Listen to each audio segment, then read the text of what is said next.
আমাদের দেশের নাগরিক, একজন শান্তিতে নোবেল লরিয়েট পাওয়ার যে ব্যক্তি, সে এই মুহূর্তে অন্তর্বর্তীকালীন সরকারের প্রধান, তাকে চোর বলা হচ্ছে। আমি এর জন্য নিন্দা জানাই।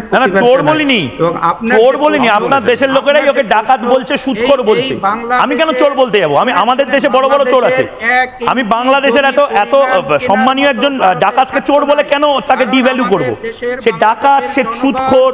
বাংলাদেশের জনগণ দেশপ্রেমিক, দেশের জন্য জীবন দিতে পারে। হ্যাঁ, পারে তো, 100% পারে। আমি তো বলছি বাংলাদেশের জনগণ দেশের জন্য জীবন শুধু নয়, দেশকে বুক দিয়ে আগলেও রাখতে পারে। সেই বন্ধুত্বের যে আচরণ, সেই বন্ধুত্বের আচরণ থেকেও আমরা সরে আসবো না। আমাকে একটা কথা বলুন, আপনারা সব জায়গা থেকে সরে আসতে পারেন, আপনারা এমনিতেই পাকিস্তানের দিকে সরে গেছেন। আমাকে একটা কথা বলুন, ইউনূস, মোহাম্মদ ইউনূস চট্টগ্রাম এবং সেন্ট মার্টিনসটা কত টাকায় বিক্রি করছে বিদেশিদের? কত টাকায় বিদেশিদেরকে বিক্রি করছে? টাকা টাকা টাকা টাকা বাংলাদেশ থেকে নিয়ে গেছেন। সেই অর্থতে আজকে আমি মনে করি এই রিপাবলিক টেলিভিশন চলছে। ফারুক রহমান সাহেব, আমার কোনো বাংলাদেশির প্রতি কোনো বিদ্বেষ নেই।